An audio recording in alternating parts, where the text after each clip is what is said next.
Ain't your average entertainment show. More than entertainment than what's on the screen. Connecting dots on what you see. Welcome back to the Entertainment Zone. Me, Paul Amadeus. Welcome you back here on our flagship station, ABC News Radio, KMET, AM and FM, here in Southern California, your ABC News Radio affiliate.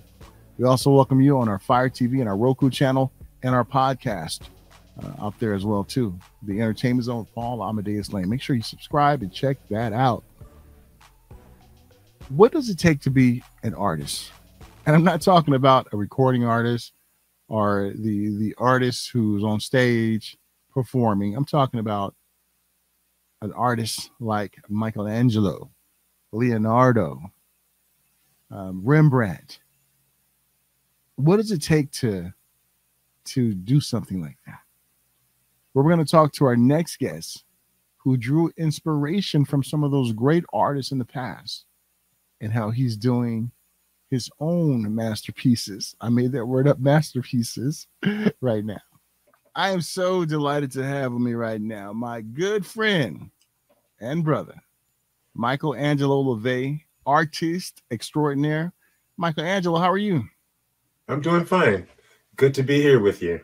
Hey, great to have you, my friend. I was looking so forward to this. I've been following your paintings online, IG, TikTok. You're a really talented guy. I just want you to know that. So thank you so much for coming on and letting us spend some time with you. Thank you for having me. So let's start at the beginning, Michaelangelo. When did you know that painting, being an artist, was something that you had a talent for? Well, it started out really early. I think about age 8 or 7. I was around my aunt and my uncle and my mom. All of them were artists. So I tried to emulate and copy them for the most part, but I would draw on anything. Sometimes it would get me in trouble, drawing on walls and furniture. So I kind of knew. And because my mom named me Michelangelo, at a very early stage, I was reading books about him as a young child. Wow, that is awesome. That is awesome. Yeah, I know about getting in trouble drawing on things, so I definitely get that. Now, when did your mom's anger kind of subside from you drawing on things till she saw, wow, you're pretty talented, so let me get you a canvas, let me get you some scratch paper so you can do your talents on there? Well, that started in grade school, actually. The teachers came to her and said, you have a talented child and you need to encourage him to not draw on furniture, of course, or walls, but then she gave me, the supplies that I needed, pen, paper, paints, crayons, anything had to do with art. She was very supportive in that. And where do you get your inspiration from with the paintings that you create? Because you create from humans to different mosaics out there. Is it something that you kind of visualize in your mind, or do you go to like scratch paper first and then come up with an idea, then you go over to the canvas? Well, it depends on the motivation, and being that I'm a religious person, I take a lot from the creator, so I try to emulate that creative premise. So it could be nature, it could be something. I'm very visual, so I kind of dream in HD in color. So any little thing can inspire me. When I'm dealing with clients, it's always I produce thumbnails and sketches as a start of the project, but for the most part, it comes from all around me and within me. So when you do get a client and they commission you to do a piece, take us through that process. Do you kind of like sit down with them with a notepad and ask them what they want, or do they provide an image or a picture for you and say, this is how where I want to start? And then in that whole process, do you sometimes take their vision, but then expound on it and go back to them and say, well, this is what, how I see it. Let me know how you like it. Well, you know what? I developed a strong appetite to research. So I'll interview them. If they have photographs or an idea of what they want, I'll draw some preliminary sketches some black and white and some color. I ask them the size of the project. If it's a large project, sometimes I've done things to 70 feet long and 15 feet high, or it can be something smaller on a smaller basis.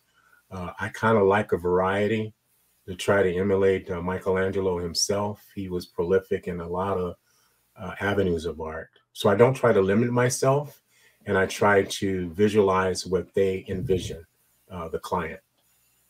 Talk about doing something that big. You said 70 feet by 15? Now that's a big project, and I've had many in the past, but since COVID and the depression, I don't get those as often as I would like. But they could be 3, 4, 5 month projects.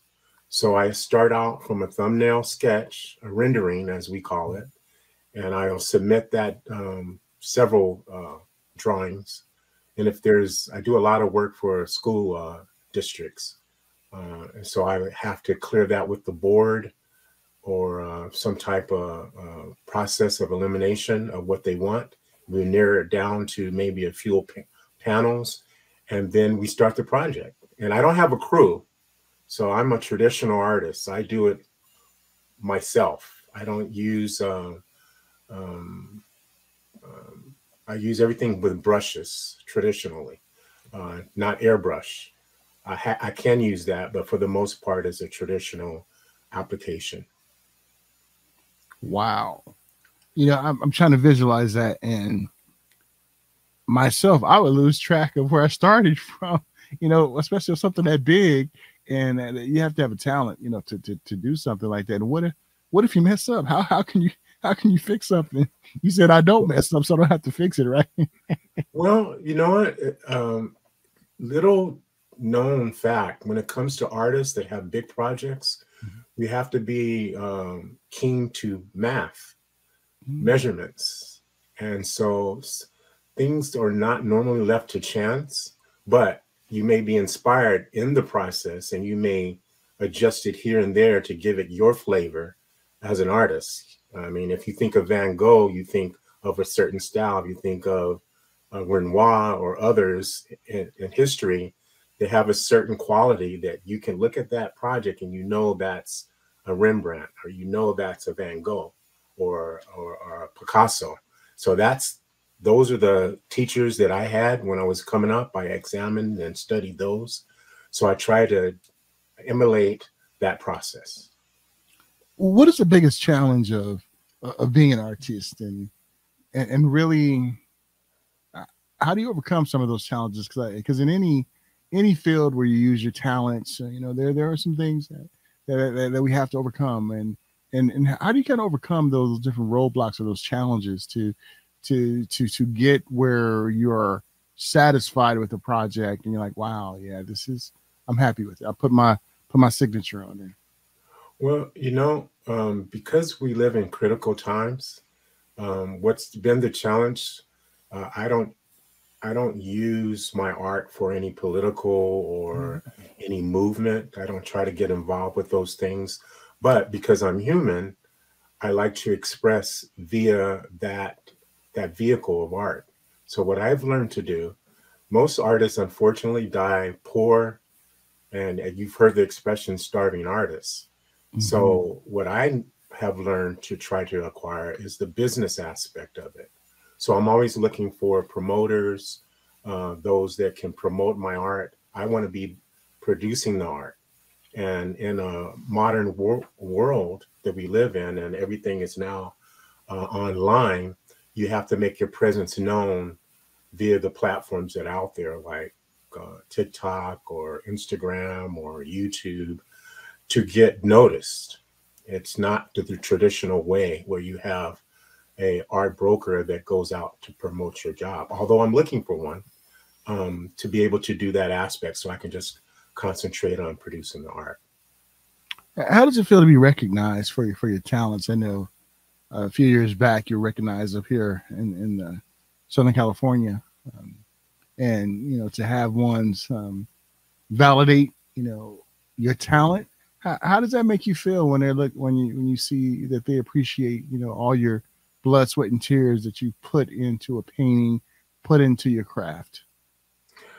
The first thing that I appreciate is you see your art through your eyes, but the purpose for artists is to let the viewer see whatever they see in your art. So when a few years back, actually right before COVID bust on the scene, I was honored to be a recipient of the Visionary Award up here in the high desert.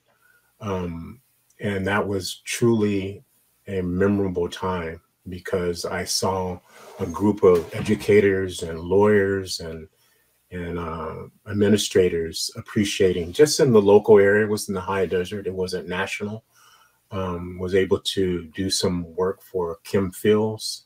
Back in the 80s and 90s, she was on sitcoms, and I did a piece for her. And it's truly reflective on all the hard work since I was 8 to achieve that, even though it's not monetary success, but a little bravo is always good for the soul.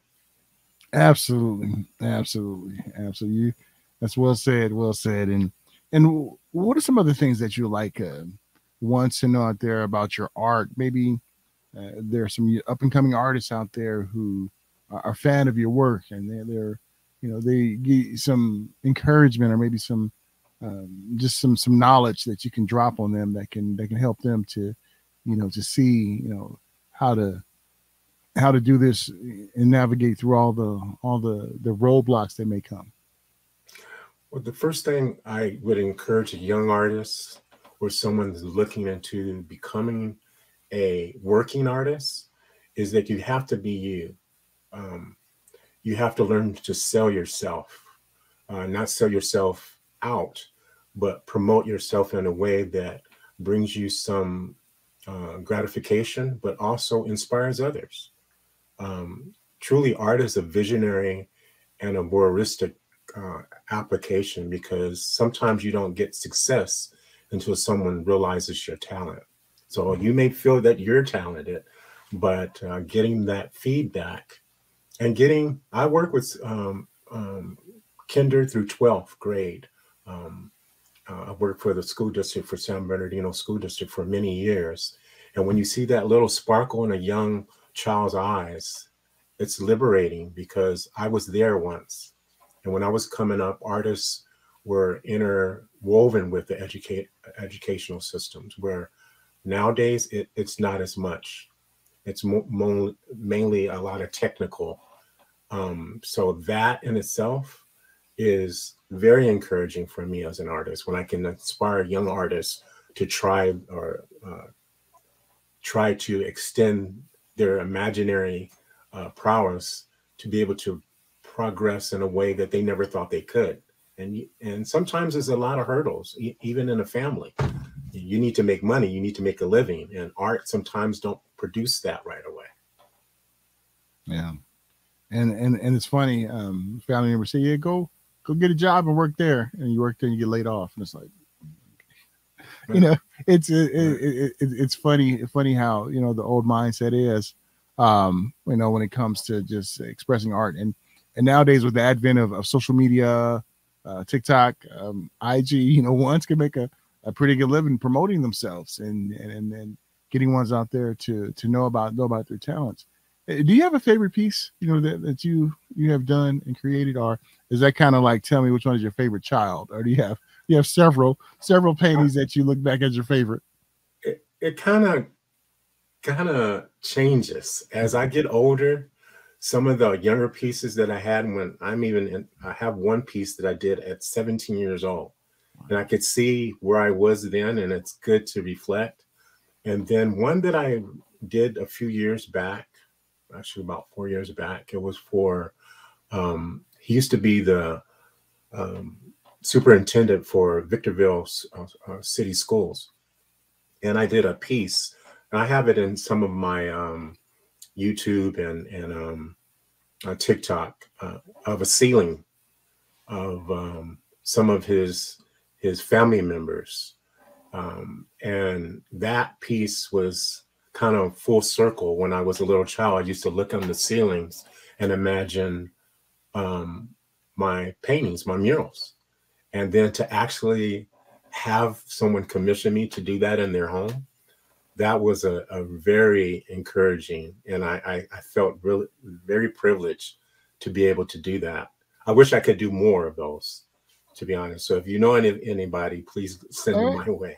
I sure will. Have you paint my ceiling for me? That'd be pretty cool. But yeah, you gotta be a picture of me though, like so I can always look at myself. You know?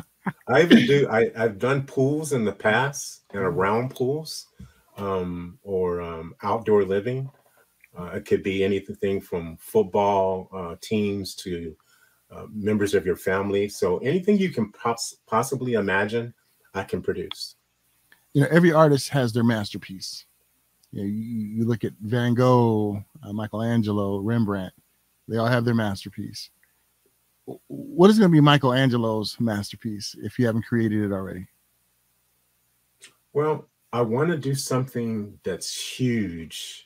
Now, I've done a lot of big pieces, but as Michelangelo did the Sistine Chapel, which was probably like a year project, I want to do something maybe not that broad, but in modern times, do something that it can be a time capsule of not only myself, but where humanity was in any given time, especially after the pandemic when things are not promised and you could be here today and gone tomorrow. So I would love to do a piece that's, of course, commissioned, but at the same time serves both client and artist well. I love that. And I know during the pandemic, we lost some close people to us, you know, some because of COVID and some just because of just sickness out there. And you're right, you know, that pandemic put a whooping on us, you know, and but we learned a lot from it, and we learned to be resilient. We learned to be innovative, and you know, we've learned to take some of those lessons with us, you know, as we are in the tail end of this pandemic and everything. And I don't know about you, but my creativity that I had really helped pull me through, you know, because of being a creative person, doing stuff for my house and doing a lot of other things. You know, I was able to go there, you know, for a little bit of outlet, you know, sometime. And that's like when I was a musician, I used to always go into our home studio that we used to have, and I used to go create music, put together songs, and you know, using our God-given talents, you know that we have. And it's really a gift, you know, and it shows just how creative, you know, that we are as humans. Before I let you go, my brother, anything else out there you'd like to share about your art or anything? The floor is yours. I forgot one piece I did of my wife during the pandemic, because I didn't have a lot of clients outside. And we did it in our master bathroom over one of our large jacuzzi-like tubs. Sometimes when we do art, it's because of the client, and you do it out of being commissioned as a job. And then there's other pieces that you do out of love for the subject or the person that you're painting. And that's one particular painting that I always will treasure, that of my wife. She teases me about it all the time, but that's one of my favorite pieces. So I try to do my best to do whatever I can do to, since COVID, like you mentioned, I need to try to reach more people. So I've done a lot of on TikTok and Instagram, trying to gather more clients. So that's my goal right now. My focus for the future is, because I have to be computer graphic knowledgeable and also traditional art. So I'm fusing both genres, and I think I'm doing pretty well, but you can always learn. And art is definitely part of the entertainment world, and it's beautiful to watch and beautiful to even go behind the scenes with the creative minds of what was the motivation behind them creating certain things. And thank you so much, you know, for sharing that.